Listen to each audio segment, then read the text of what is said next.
was a picture of quiet dignity, a little faded but full of character, much like the man who called it home. Bob was a man who wore his age on his sleeve. His hands were rough and worn. His eyes held a lifetime of stories, and his shoulders bore the weight of memories both joyful and sorrowful. One particular morning, Bob found himself sitting on the front porch swing, a half-empty mug of coffee warming his hands. His gaze wasn't focused on the steaming beverage, but was lost in the distance, tracing the path of a lone leaf as it danced in the autumn wind. The tranquility of the morning was only broken by the rustling leaves and the distant cawing of crows. It was a peaceful scene, yet there was an underlying current of melancholy that seemed to linger around Bob like a persistent fog. He was a man grappling with solitude, trying to find solace in the quiet of his days and the fading echoes of his past. As the years went by, Bob's routine became as predictable as the sunrise. Wake up, tend to his garden, read the newspaper, drink his coffee on the porch. It was a simple existence, one that provided a sense of normalcy, but also kept him trapped in a cycle of isolation. His days were filled with tasks, yes, but there was no one to share these moments with, no one to listen to the stories he wanted to tell, no one to laugh with or cry to. The silence of his house was deafening, a constant reminder of the absence that had become a fixture in his life. It wasn't until one crisp spring morning that a change began to stir within Bob. It started as a small flicker of an idea, something that wouldn't quite leave his thoughts. He was sitting on his front porch, sipping his coffee, his gaze sweeping across his lawn, when his eyes fell on the weathered wooden bench nestled beneath the old oak tree. The bench had been a gift from Helen on their 25th anniversary. It was a simple gesture, but one that symbolized their shared love and commitment to each other. Over the years, it had become their sanctuary, a place where they shared stories, dreams, and quiet moments of companionship. Since Helen's passing, the bench had remained untouched, a silent witness to Bob's grief. But now, as Bob stared at the bench, he saw not just a piece of furniture, but an opportunity to honor Helen's memory, to reconnect with his past, and perhaps to find a way to navigate the present.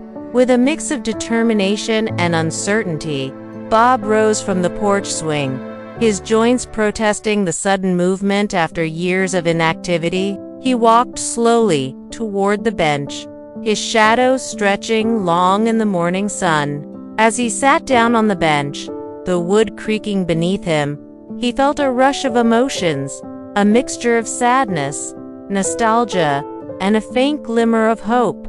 This was the beginning of his journey, a journey to mend, not just a bench, but also the fragmented pieces of his heart. Days turned into weeks, and Bob's dedication to restoring the bench became a daily ritual. Each evening, after the last sliver of sunlight had dipped below the horizon, he would return to the bench, armed with tools and a heart full of resolve. The bench, once a symbol of loss, was slowly transforming into a symbol of remembrance. With each stroke of the sandpaper, each layer of paint, Bob was not just restoring a piece of furniture, but also a piece of his soul. The process was therapeutic, a way for him to channel his grief into something tangible, something beautiful. As the weeks went by, the bench took shape, the paint dried, the wood gleamed, and the brass hinges shone, almost as if they were eager to welcome new stories onto their surface. When Bob finally stepped back to admire his work, he saw not just a bench, but a testament to the enduring power of love and memory. The bench was ready, but it was still missing something. Bob knew that Helen would have wanted it to be a place of joy, a place of community, so he decided to add a personal touch. He placed a small bird feeder on the back of the bench, filled it with seeds, and hung a wind chime above it. The bird feeder was a nod to Helen's love for nature, and the wind chime, with its gentle melody, was a reminder of the music that had filled their home. And then one sunny afternoon, as Bob was sitting on the bench sipping his coffee, something magical happened. Mrs. Peterson, an elderly woman who lived across the street, stopped by. She was a regular visitor, always bringing fresh-baked cookies or a kind word for Bob, but this time she stopped short when she saw the bench. Her eyes, filled with emotion, welled up as she approached the bench. "Bob," she began, her voice catching slightly. "This is beautiful. It reminds me of the good old days." Bob smiled, his heart warming at her words. He gestured to the bench. "Come sit, Mrs. Peterson. We can reminisce about those days together." And that's what they did. They sat on the bench, sharing stories, laughing, and for a few stolen moments, the pain of loss eased just a little. Word spread quickly through the close-knit community about Bob's restored bench.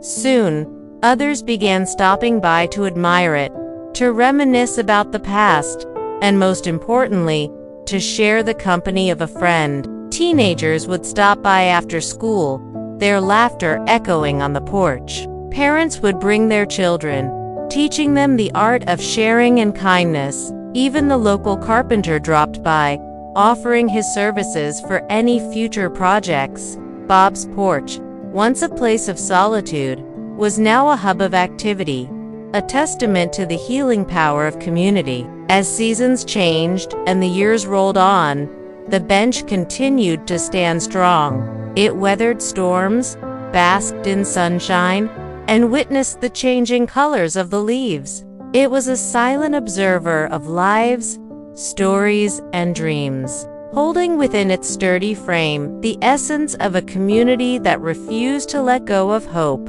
friendship, and the belief in the enduring power of the human spirit.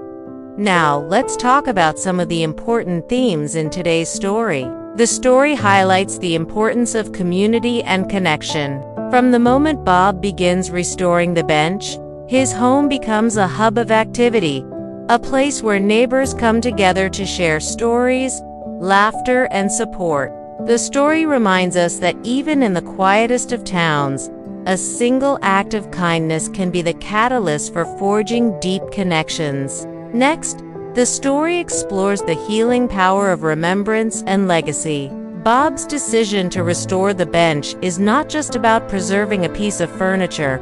It's about honoring the memory of his late wife, Helen, through the bench.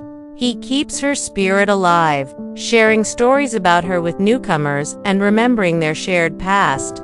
The bench becomes a legacy, a physical manifestation of Helen's enduring love and kindness, which had a profound impact on their community. Furthermore, the story emphasizes the transformative power of small acts of kindness. Bob's simple act of restoring a bench and inviting others to share it sparks a ripple effect in his community. It encourages residents to pause, connect with each other, and appreciate the beauty of their space. The bench becomes a symbol of hope and renewal, reminding everyone that small gestures can have a profound impact on the well-being of their community. Finally, the story touches upon the resilience of the human spirit. The residents of Rosefield are portrayed as strong, compassionate individuals who have the ability to heal and adapt in the face of adversity. Despite the challenges they may face, they find solace in each other's company, drawing strength from their shared experiences and the belief in the goodness of their community. In conclusion, today's story is a heartwarming tale about the enduring power of love, community, and the human spirit. It reminds us that even in the quietest of towns, ordinary people can create extraordinary connections that enrich their lives and create a lasting legacy. The story of Bob and the bench is a testament to the healing power of shared experiences and the importance of cherishing the memories of those we love. I hope you enjoyed today's story. If you did, please don't forget to show your support. Your support means everything to us. Thanks for joining me today. Until next time, remember to stay curious, keep creating, and always believe in the power of stories. Take care.